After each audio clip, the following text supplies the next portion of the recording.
guys, nhasi tiri pahondo yaOlinda Chapel naHell Commander anova iye mukomana wanjuzu sisi wedu wekunodhura.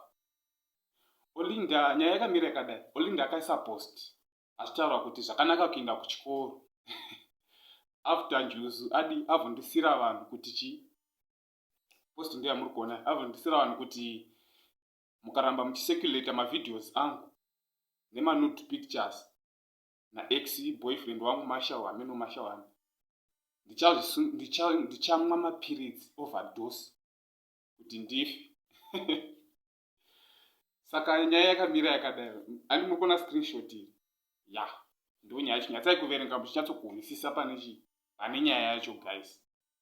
Saka chiri kuitika ndechekuti chi Hell Commander akabva apindira manje ndobva ataurawo kuti chi ndobva apostawo post akataura kuti dai ari mavideo amainhandi aOlinda Chapel nyika yose ingadai iri pa2 weeks of vomiting.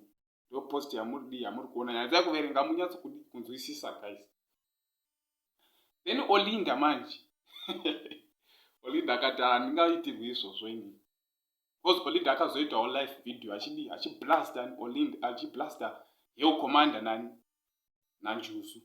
Zvikanzi naOlinda, usapedzera shungu dzako pachibhandiri nenyaya yekuti wakajiswa mufushwa uchifunga kuti muriwo munyoro.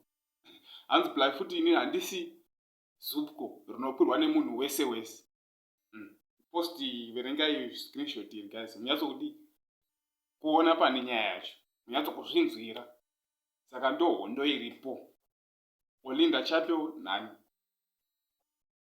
naHell Commander. Hell Commander wakataura futi kuti uri kuchengetesa Titan mwanasiri wake. Tiri kutoziva muridzi wemwana. Saka zvingori zvibhakera zvega zvega.